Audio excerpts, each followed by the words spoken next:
Il faut dire que le régime de séparation de biens consiste pour des époux d'écarter les patrimoines, c'est-à-dire les biens, dans les liens de mariage.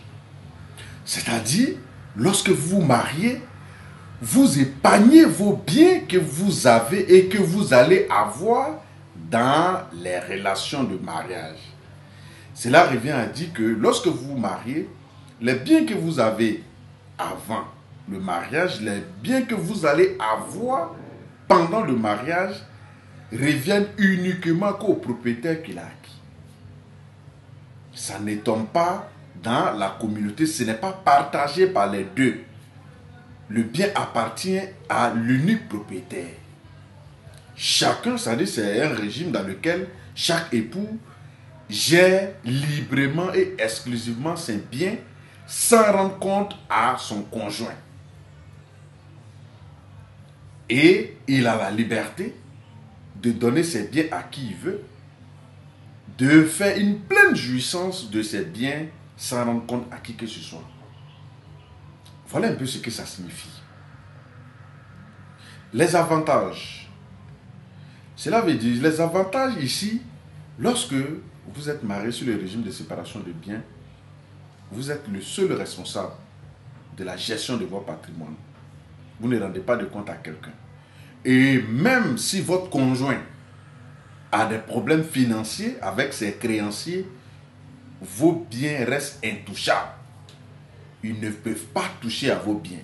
Raison pour laquelle il y a certains bailleurs, avant de faire des prêts aux gens, ils demandent sur quel régime vous êtes marié. Si vous êtes marié sur le régime de séparation des biens, ils sont hésitants.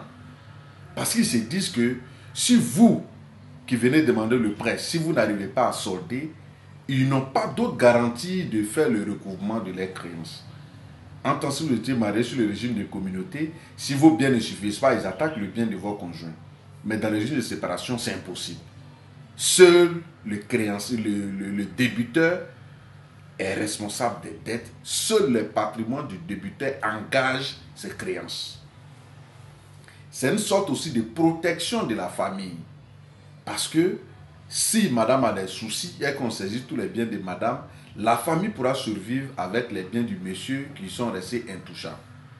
Ça fait partie aussi des avantages pour le couple, mais inconvénients pour les créanciers et autres. À côté de cela, le régime de séparation de biens crée moins de problèmes par rapport au régime de communauté. Un exemple, lorsque vous êtes marié sur le régime de communauté de biens, lorsqu'il y a une question de divorce, la plupart des querelles sur le divorce se passent sur la liquidation du patrimoine.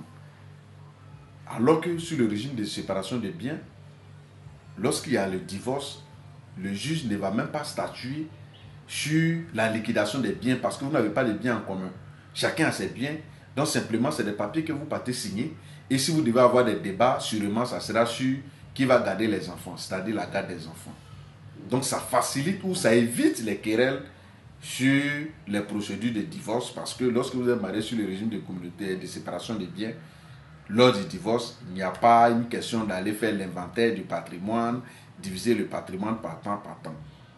Inconvénient est que si vous êtes marié sur le régime de séparation des biens, les deux époux, si un ne travaille pas, vraiment, il sera dans les situations précaires.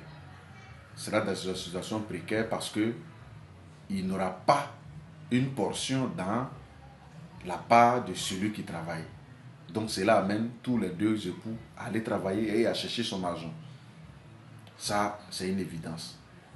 Mais Dieu merci, le législateur ivoirien depuis 2013 a vu que maintenant, même dans le régime de séparation des biens, lorsqu'il y a partage de l'héritage, c'est vrai, les biens sont séparés, l'héritage revient aux enfants, mais la femme qui a vécu du temps avec toi, la loi exige à ce qu'on lui donne un quart de tes biens.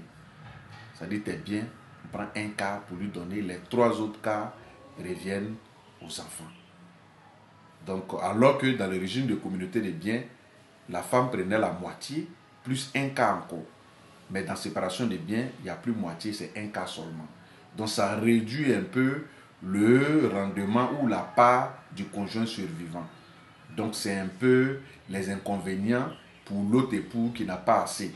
Maintenant, dans le régime de séparation des biens, d'autres se demanderont mais comment la gestion des ménages se passe. Les deux époux contribuent aux charges du ménage selon les possibilités de rendement ou selon les facultés de rendement. C'est-à-dire, lorsqu'il y a une dépense dans le ménage, tous les deux doivent contribuer.